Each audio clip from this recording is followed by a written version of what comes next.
get permission from Reverend Vipavi and Reverend Hong and Reverend Naya Vimala, who are here, and also our distinguished guest, Dr. David Kalpana is here. So dear friends, so this is a combined effort of all the Sri Lankans who live here to celebrate our Independence Day.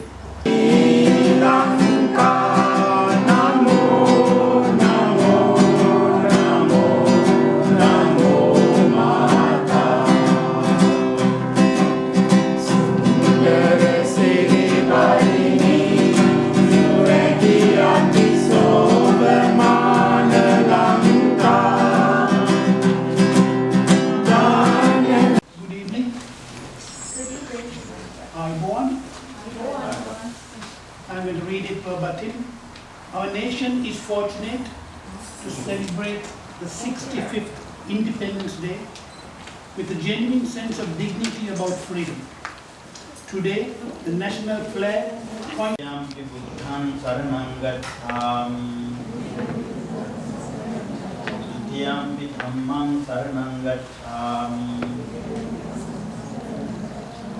Yampi sangham saranam gacchami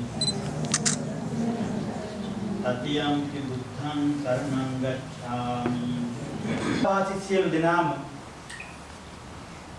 api me nidahas idiyata taba ganna api kala yuttu මොකක්ද ජාතම් ජාති ආගම් කුල වේදනතු අපි සම්මි සම්පන්නව කටයුතු කරන්නේ. Early work was on the Buddhist concept of causality. In Pali it's called Paticcasamuppada, or in Sanskrit Pratityasamuppada. It's an extremely complex concept about the relationship between cause and effect.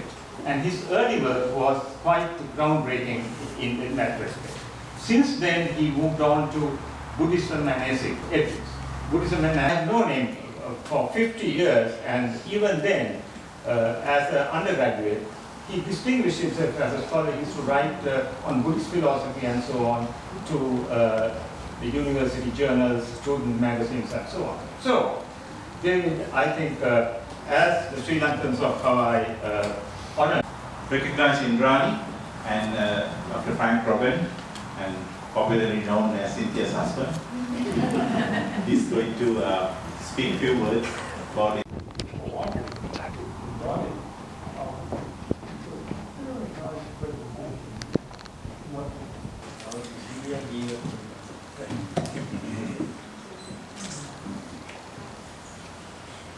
Present our award to Dr. David Kalpan. This is, let me read it and you can see.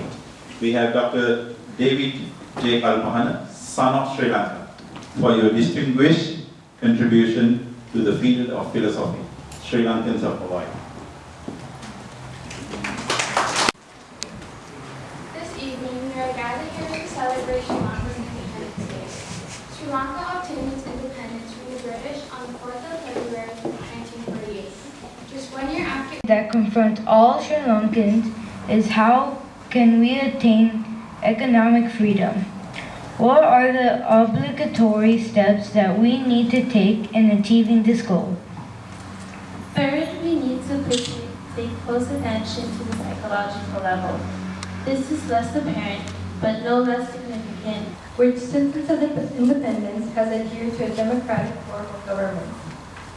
When we talk of Sri Lankan culture, we need to keep in mind the significant role played by the Sinhalese, Tamil, Muslims, Burghers, Malays, and so on. Sri Lankan culture is a composite constituted by the work and values of these groups. We should be proud of our multi-ethnic and multi-religious heritage and work towards a unified Sri Lanka. Cultural independence is a pivotal to this effort. Culture refers to the webs of meaning that human beings spin around them. In the case of Sri Lanka, these webs of meaning consist of strands developed. But our thoughts are unnecessary with Sri Lanka. This was well expressed by a leading Sri Lankan poet who is now living abroad. Many possess this question to me: why did you leave Sri Lanka? My reply to them is, I did not leave Sri Lanka, I brought Sri Lanka with me. Nice.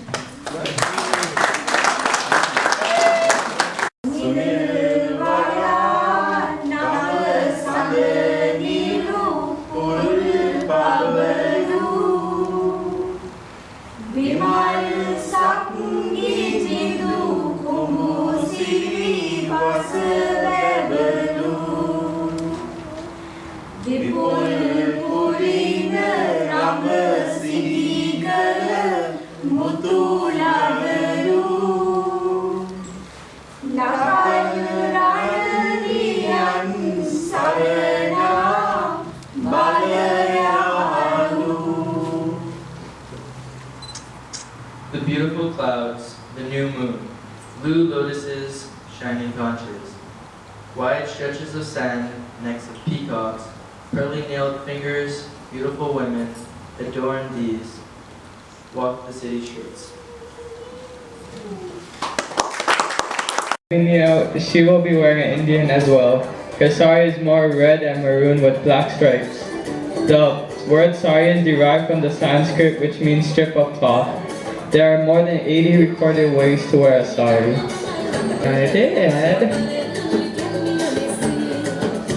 My dad. What a way to introduce the model.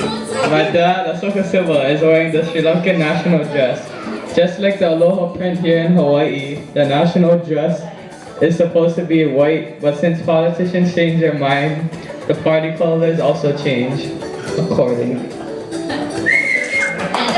Sandy is wearing a Canadian style sari. It has a two-piece set and it's very easy to wear. The Canadian sari is mostly worn by women in the upcountry, also known as the Gujarat Tamani desert. Next, Irish who is wearing a gray color suit with a business attire. She will be wearing a dark pink sari with gold sequin work in the Indian style. Irish's suit is representative of the Western colonial influence.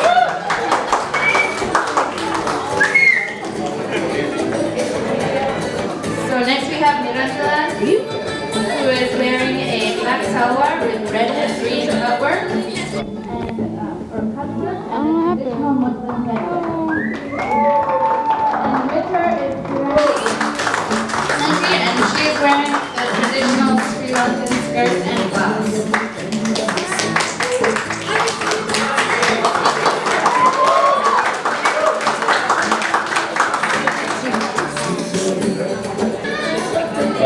Meredith is draped in the traditional sari worn by Tamil women in India and Sri Lanka. One-piece long fabric draped around and over the body in a very formal way. She is wearing a red big pith protrude between her brows as a married Tamil would. And Dilini is wearing a vetti, a form of sarong Tamil men wear. Unlike Dilini's sarong, which is one piece with white cloth, usually with a colored border. Another piece of fabric called angravasta, or a small towel on one shoulder.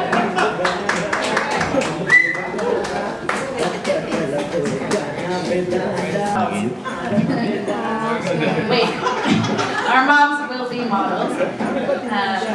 Hani and Denisha will be coming up wearing a business attire. Western outfit in the Dutch style.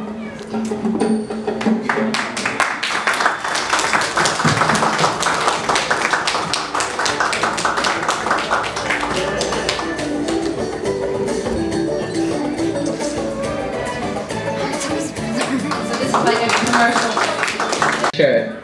This is what most men in Sri Lanka traditionally wear. He represents the Gamarala.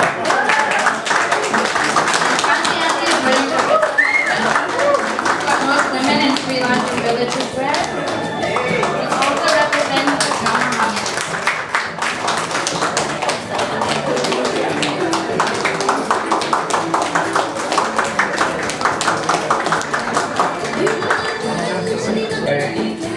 My mom, Priyanti, is wearing a World Championship cricket uniform. Cricket is the most popular game in Sri Lanka. It is played almost every day by the young boys in the back alley. My mom, Cynthia, is also wearing our cricket uniform. So nowadays, even women play cricket. And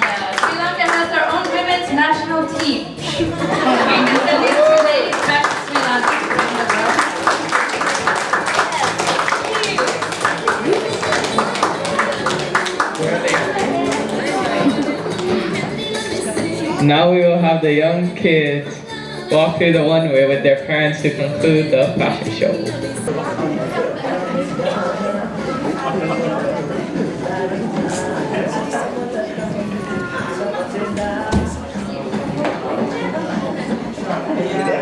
Oh, sorry.